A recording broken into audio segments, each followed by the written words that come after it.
So you guys know that we're just starting out again. We've been dark for 2.5 years, and very exciting about doing the Roger Stone interview. Very exciting about the disease X, breaking news on that and beating everybody else to the punch. But I got to say to Joe Rambo, you are the man on X, formerly Twitter. Joe decided to share a video clip and he said, "Remember when MustangMedic, was doing this video on January 20th, 2021?" And I was there during the inauguration, and I had a lot of people contact me while I was at the hotel, and they said, "There's noise at the Capitol, you got to go." So I went and went over there and started shooting video. This is pretty funny because I've been editing like a madman.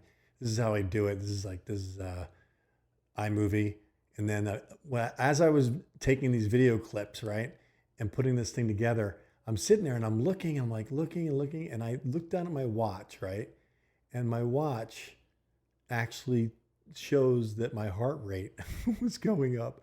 Check this out. Look at this. Look at this.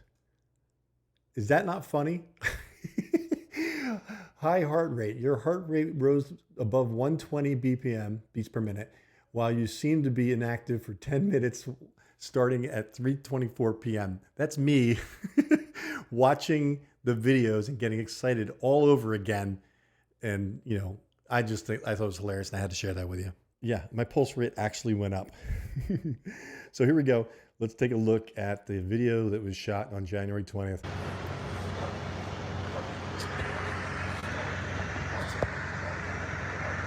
Oh, they're trying to move into my position now. Look at this. I got the press following me.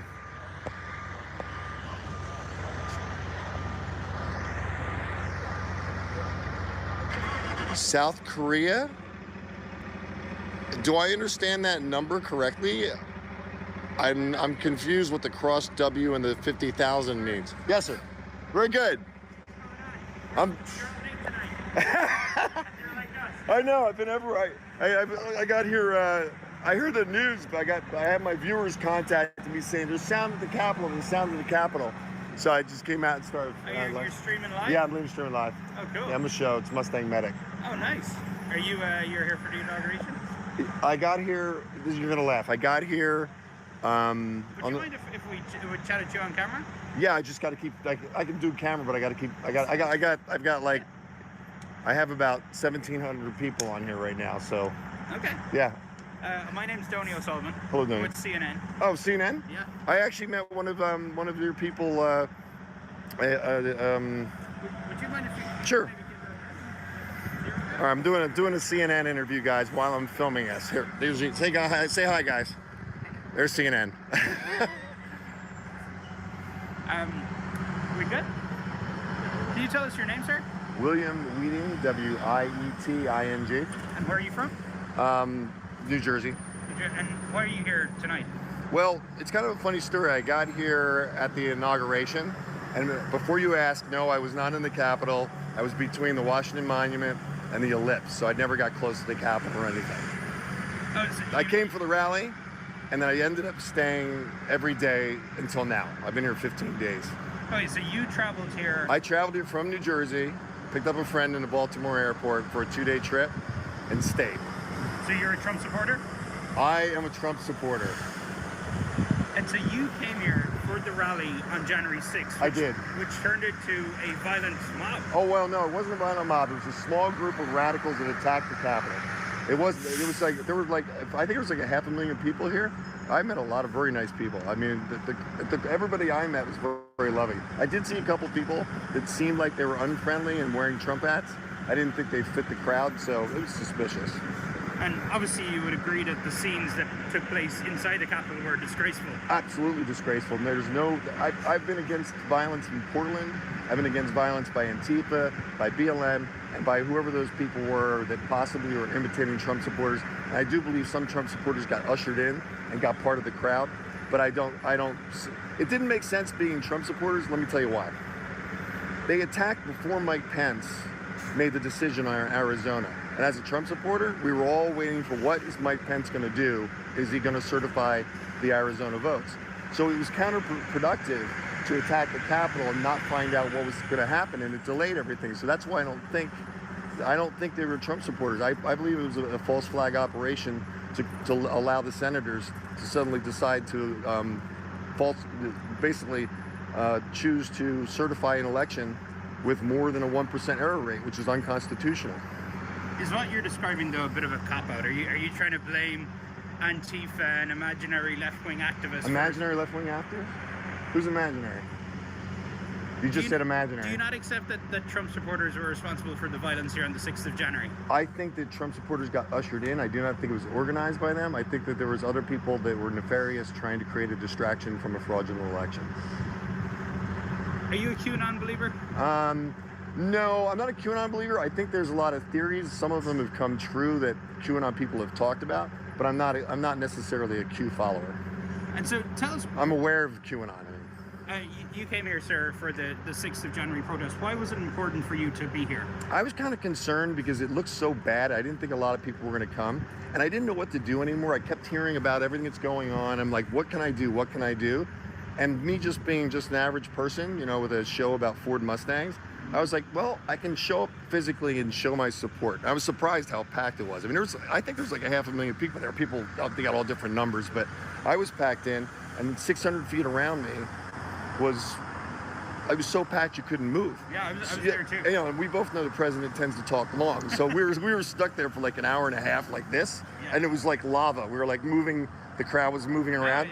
I was concerned, and you know, they jammed the phones so nobody could even call for an emergency. There were medical emergencies throughout the crowd, with people just kind of panicking because they were, you know, it was so tight. I mean, it was packed. So you came here, you didn't march down to the Capitol that day? No, what happened was I was just grateful to God that he dismissed everybody. He said, let's go to the Capitol.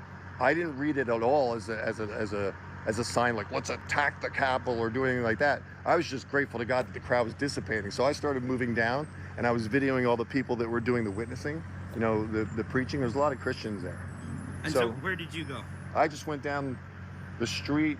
It was about, I guess it was 4 or 5 blocks away, because off in the distance I saw smoke, and I assumed it was an explosion because of what happened in Texas. Was it Texas where that truck blew up? What state was it that it blew up? The truck? You're talking about what truck blew up? You know, the truck that blew up. I'm not entirely sure, but so I'm guessing, when did you first learn then that what was happening down at the Capitol was violent? I didn't learn about it till about when I got back to the hotel, and I flipped on the news, and then I saw it. So I guess I found out about what happened was when I saw the smoke, I saw all the cars like zooming around really fast, and everybody was going towards that direction. And I'm new to DC, so I didn't even know it was going towards. Were you shocked? Was I shocked about the cars going around? No, were you shocked at the violence at the Capitol? Of course, yeah. Do you think Trump could have stopped it sooner had he come out sooner and said, guys, you need to calm down, you need to stop doing this? I don't think so, because there were so many people there, and it happened, and I wasn't even aware of it. I mean, I saw it on video. I mean, everybody around me wasn't aware of it. Obviously, they weren't anywhere near at the Capitol. There's a lot of people not around the Capitol. And so, why did you decide to stay here then? All right, I'm a Christian. I pray. This is my prayer. God, close the doors where you don't want me to go, and motivate me where you want me to go. And I kept feeling every day, stay. And now, on this day, on the 20th, that I'm here videoing this with everybody watching, I basically decided that I'm no longer going to restore Mustangs. I'm going to get into your career, and I'm getting produced in some papers, and I'm going to be a journalist. So you're going to see this cowboy hat a lot. My head's too big. No, it works, man. I'm telling you, chick magnet. I haven't been able to find a hat that fits my head. Where have you been staying? At a hotel close by. I'm not going to say the hotel name. Yeah. Have you felt welcome in these past few days as a Trump supporter in Washington, D.C.? Yeah, I have. And it's been interesting as I've been investigated by the FBI. I've met with the FBI. They went to my parents' house to see, because I've just been on the ground just videoing everything. So my mother got 2 FBI agents that visited the house. I went to the Hoover building and met with the FBI. They confirmed they were FBI agents, because I was concerned it was somebody acting like FBI at my parents' house in South Jersey. Why did they want to speak to you? Because I'm videoing everything. I'm everywhere. I'm on corners. I'm an art director, so I'm building a photo library. So when I go back to South Jersey, I've got photography from this town, because you got to be in this town. What did the FBI ask you? They just wanted to know everything about me, my background. About the 6th of January? Well, everybody asks, where were you? Yeah. everybody asks, where were you that day? Are you one of the few Trump supporters in Washington, D.C. today? I think there's a lot of undercover Trump supporters, because if you wear something, I mean, I kind of look like a Trump supporter, but if you wear like an American flag, or if you're not wearing a mask, or you've got a Trump hat, people drive by giving you the finger, they yell at you. It's very hostile for Trump supporters in D.C. I would you could agree. How are you going to feel? Oh boy, here comes the question. I know what you're going to say. Go ahead, ask it.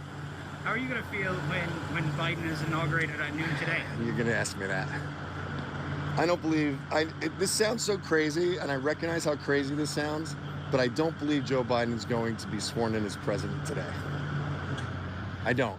I actually don't believe. That's a pretty appropriate focus. Well done. Now, why do I believe that? Do you want me to? I'm going to tell you why I believe that. Sure. Okay, it's called the Insurrection Act, 1807. Aaron Burr, George Bush got rid of the judicial approval for it in 2004 during the Iraq War. Therefore, President Trump, up until the point that Joe Biden walks up and says, "I, Joe Biden," he can actually initiate martial law. And I actually think that all this operation at 2:30 in the morning on the 20th of January, 2021, there's something going on. There's something going on more than just an inauguration. They're trying to protect the inauguration from the violent Trump supporters. That's funny. Don't you know you're leading that when you say violent Trump supporters? You just classified 65 million people as violent because they're Trump supporters. You know that. You're CNN. I said the violent Trump supporters, the Trump supporters who were here that were violent. There's none of them. I'm the only Trump supporter here. You think I need all these people for me? About the 6th of January. Oh, well, the 6th of January is 2 weeks ago. So we are. It's 2 in the morning, 2:15. I got out of the hotel bed. It's almost 3 a.m. Yeah, my viewers told me Joe that they Biden is getting inaugurated in just over 9 hours. You think so? Yes, I agree that you agree that you think that. I don't believe it. I don't believe it. Are you going to feel foolish tomorrow night? Well, I'm not going to. No, I'm either. I think the reason I won't feel foolish is because I believe that my vote counts. I watched Giuliani present to Pennsylvania the evidence to the legislatures. There's 2,000 people with sworn affidavits that have witnessed voter fraud. Sworn affidavits. Sure. That's called evidence. That's thrown out of court. No. The reason it was thrown out of court was because they wouldn't see the evidence. We saw the evidence when it was presented to the legislatures. And how can 2,000 sworn affidavits get thrown out by judges? They don't want to make a decision on it. Did you watch the Trump speech today where he? Yeah, I watched it. It kind of bummed me out. So he acknowledged that he's leaving. No, he didn't. He did not. No, he didn't actually acknowledge. I've had about 3 or 4 people diagnose that video, and if you look at it, you can choose. There's 2 different perspectives on that video. So I must say, I mean, I think people watching this. Yes. And I know you have your own audience, but people watching this on CNN as they wake up this morning. Right. Ahead of the inauguration, are going to say this guy is a wacko. Yeah, Biden is going to be inaugurated. Well, right. Well, they're going to say that, but what I'm going to say to your audience is 65 million people feel like they've been defranchised. That's important. There's evidence that's been proven, and there's, like I said, there's affidavits which witness testimony is considered evidence. So we've got 2,000 people with sworn affidavits willing to go to jail by swearing on a Bible that they saw voter fraud. I don't think 2,000 people are lying what they saw. And plus, we saw the video, and we saw the witnesses. There's no recourse at all now whatsoever. Well, there is. Like I said, it's the Insurrection Act, it's the recourse. It's the last card. So it's the last trump card. So just so I'm clear, you believe that somehow by noon, he's going to use It'll be delayed. It'll be delayed. And he's going to, Trump will I don't know what's going to, I can't, well, yeah, well, if it's going to get delayed, it's going to have to be partial martial law. There's 3 different degrees of martial law. I've been reading a lot on the internet. Okay. I mean, the martial law thing is a sort of baseless conspiracy theory, no? Well, everybody wants to tag facts as conspiracy theory, so it's just a way of discounting facts. But if he doesn't declare martial law, would that prove to you that it's, by this time tomorrow, that it was conspiracy theory? No, if he doesn't declare martial law, then I will feel like my vote no longer counts in the United States, and that's not a good thing. How will you feel about Trump when Biden is president this time tomorrow? How will I feel about Trump if Joe Biden is president by 12 o'clock today? I'll support him. I think he's one of the best presidents we've ever had. I think he's next to Lincoln. What he did for slaves and what Trump did for the black community with the opportunity zones and the low unemployment. He's a great president. I mean, many other things. I could list off things. You won't edit that out, will you? Do you think there'll be violence here later today? No. People that are doing violence are not doing anything for the Constitution. With the military here, nobody's got a chance. These guys are all trained. They've got rifles that you can pop somebody off from like a very long distance. We are covered. The streets are locked down. Anybody that does violence is not supporting President Trump, is not supporting the Constitution, and is not supporting Joe Biden. I'm against any violence from Antifa, BLM, Trump supporters, and whoever else that is operating. We're talking about a small fringe of people. Where do you plan on being at noon today? I'm going to probably be covering the small area of Trump supporters at the 100. I think they have a 100 limit. So I think they're in front of the. I took a picture of the building. I was with a NPR reporter, so I'm going to go there. I doubt, because I don't have press credentials yet. I'm not going to be able to get as close to you to see the actual. I'll get as close as I can. The security's great. You can't get close to it. You mentioned that you believe that there was widespread voter fraud. I saw the facts that there was widespread voter fraud. Yes. So that hasn't stood up in court, Supreme Court. Everybody's thrown that out. No, that it's been thrown. Okay. But just go. I'm with you. Go ahead. I'll go with you. Okay. If Biden, let me put it this way, what Trump has done, what the Stop the Steal movement, etc. I mean, a lot of the allegations, a lot of the videos, like the video Giuliani showed down in Georgia, turned out to be just bogus and false. Do you think that there's been a permanent damage done to American democracy by some of the lies that has been? If you want to share, like, and subscribe, that always supports us. And if you want to support us financially too, you can go to realmustangmedic.com. Back to the video. Been pushed by Trump's allies about the 2020 election. Which lies are you referring to? So you know that video down in Georgia, the one with the camera that shows them taking the boxes out from underneath the table and then start counting the vote after they told the people to exit? So that's why is that fake? It's been debunked as false. Why is it debunked?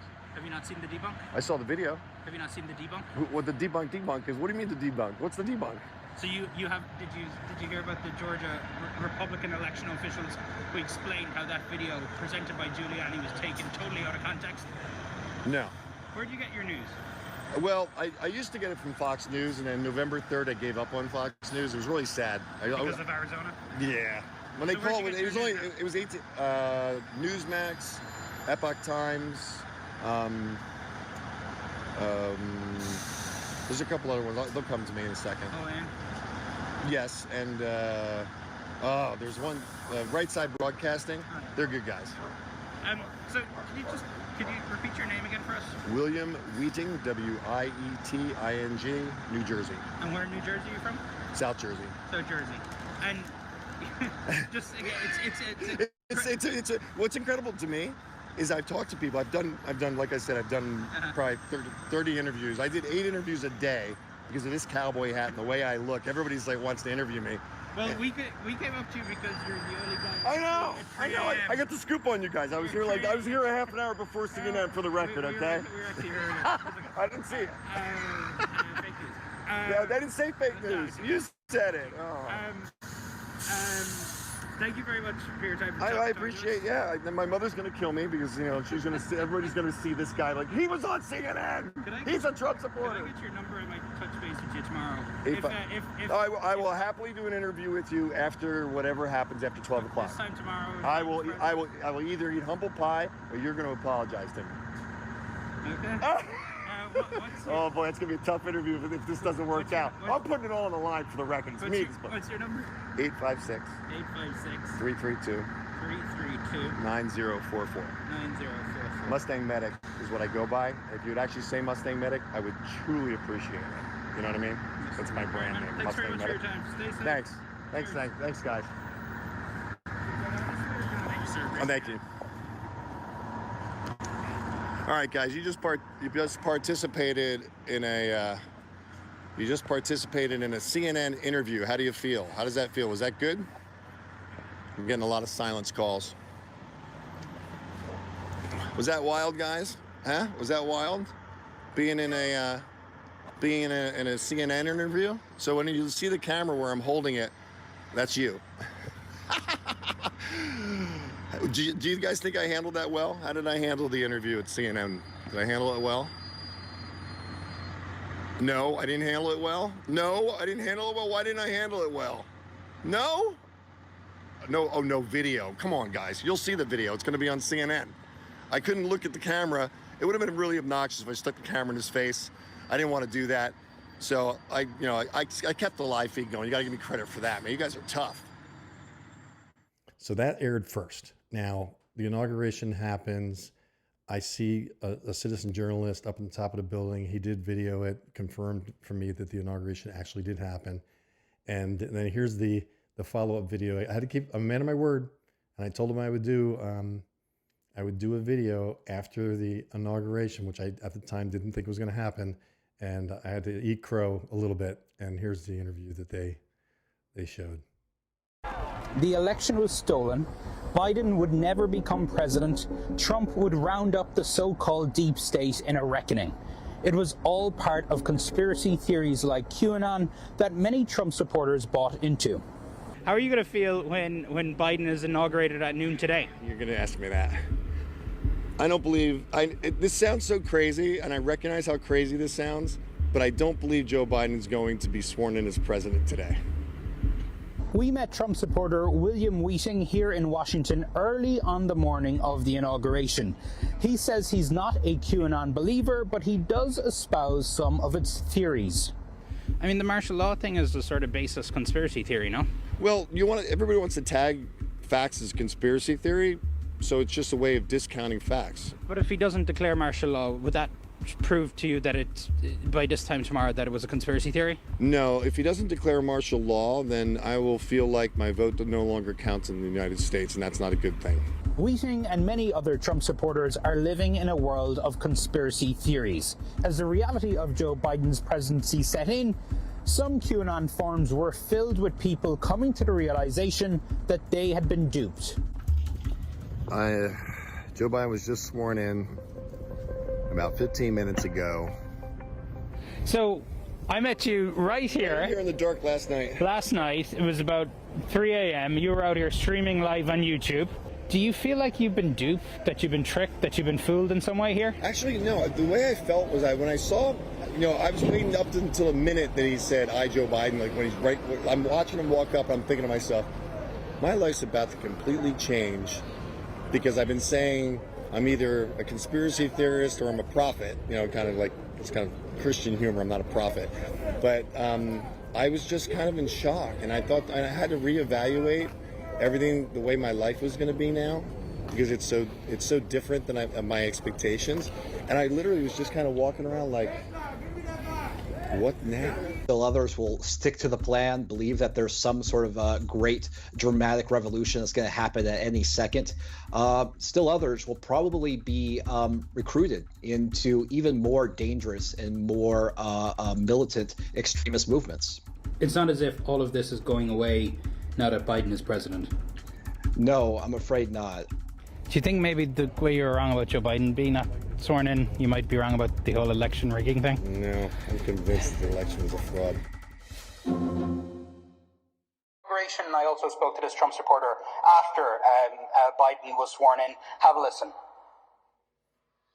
I don't believe, this sounds so crazy, and I recognize how crazy this sounds, but I don't believe Joe Biden's going to be sworn in as president today. I was just kind of in shock, and I thought I had to reevaluate everything, the way my life was going to be now, because it's so different than my expectations. And I literally was just kind of walking around like, what now? So therein lies the issue, Brooke. I mean, you can see there, he realizes he was duped by one conspiracy theory, which was martial law, but he still believes the election was a fraud. He still actually even believes that it was left-wing agitators who were responsible for the violence on Capitol Hill and not Trump supporters 2 weeks ago. So that was my adventure, and it was pretty wild, and it was an exciting time, and it's still an exciting time. We do not know any information other than a Capitol Police officer saying it was an operation. Nothing has come out of it. People have taken this clip, they put their own watermarks on it. We have to go after them for copyright. People tried to steal the videos or posing like they were there. I was the only one there. It was historic. It was the launch, really, of me being a journalist and going full on political. So I've been political since January 6th, 2021. And I stayed in DC for over almost a year. They canceled my Instagram account, my Facebook account, my PayPal account, my Venmo account. All got shut down. I basically got canceled. Went through some dark times. Now we're back. I have to say it again. I'm just so grateful to Joe Rambo for remembering me, for sharing it, and putting it out to his whole audience, and having them all come over and join us with X, which at this count right now is around 1,500 to 1,700 people in one day. Joe, we're in this together. And Joe's an example that we're not competing with each other. We're seeking the truth, and we're going to support each other and give each other shares so we can all grow together. You know, that's what it's about. So I really appreciate, Joe, what you did. And here we go. William Wieting reporting. Well, my reporting, it's the first time I've ever done a report on myself. So William Wieting reporting on January 20th of MustangMedic, third person, me, having an historic time that we still don't have an answer to. And I felt like I had to do this video because I know a lot of people are going to be like, what'd you find out? What'd you find out? 3.5 years later, we still don't know. We just know it was an operation. That a lot of theories have been talked about, and a lot of people have, they've remembered me and MustangMedic, the brand, and I appreciate that. I really do. God bless you. God bless your families, and it's going to be an interesting year.